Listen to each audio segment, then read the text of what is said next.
Баршаңызға сәлем достар. Бүгін біз сникерс тортын дайындайтын боламыз. Ең алдымен бізге 340 грамм жұмыртқа және 214 грамм қант қажет. Біз қант пен жұмыртқаны водяной баняда 3 минуттай қыздыратын боламыз. Қыздыруымыздың себебі бисквитіміз өте жұмсақ және пышный болу үшін қажет. Ыстық күйінде алып, таймерге 5 минутке қойып, миксерлейміз. Аппақ болғанша миксерлеуіміз қажет. Видеода көрсетілгендей болып шығуы қажет. 70 грамм ұн және 44 грамм кукурузный крахмал, 44 грамм какао ұнтағы қажет.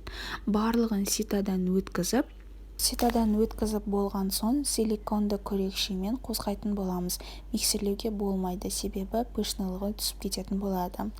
Күрекшемен қозғаған кезде астынан жоғары қарай қозғауымыз керек. Видеода көрсетілгендей 55 минутта 170 градуста пешке саламыз. 55 минуттың ішінде пештің есігін ашуға болмайды, себебі пышнылығы түсіп кетеді. Міне видеода көрсетілгендей менің қуыршым дайын. Осыны 3 бөлікке бөлетін боламыз. Және карамель дайындаймыз. Карамельді дайындау жолын мен ссылкасын осы видеоның астына қалдыратын боламын. Жасау жолы өте оңай, қарап жасасаңыздар болады. Міне біздің 3 қуыршымыз, түзу кесілген қуыршымыздардың дайын. Енді тортты жинауға кірісетін боламыз. Тортты жинау үшін бізге творожный сыр, яғни кремге сахарная пудра және сливки қажет болады. Творожный сырмен және сахарная пудраны біз қасықпен езіп қозғап алатын боламыз. Содан кейін сливкені қосып 2-3 минуттай миксерлеуіміз қажет. Көп миксерлеуге болмайды. Видеода көрсетілгендей міне біздің креміміз дайын. Және де осы видеодағыдай кремімізді жағып жинайтын боламыз. Ең кішкене көтеріңкі қылып кремімізді жағамыз да ортасына карамельді жағамыз. Видеода көрсетілгендей карамельді қойып шығуларыңыз керек. Өте аккуратно, шетіне ағып шығып кетпеуі қажет.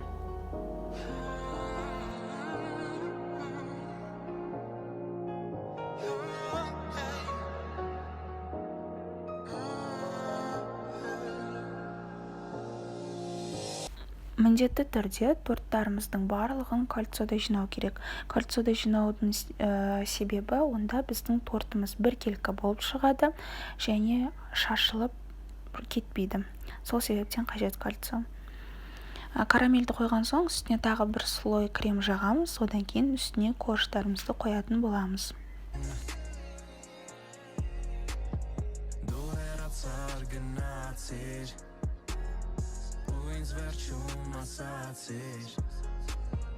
Որտեղ գալու ես դու հետ ու դարի ստորակետ Դու հասկացիր մի պարզ բան Որ չկա իսկապես վերջաբան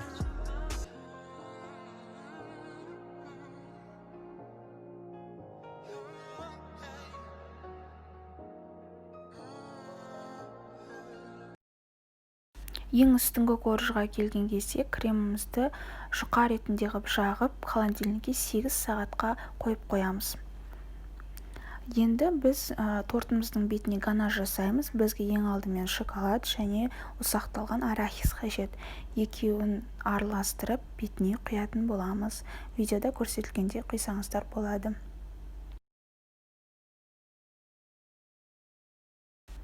Міне тортымыз бір түн тұрды.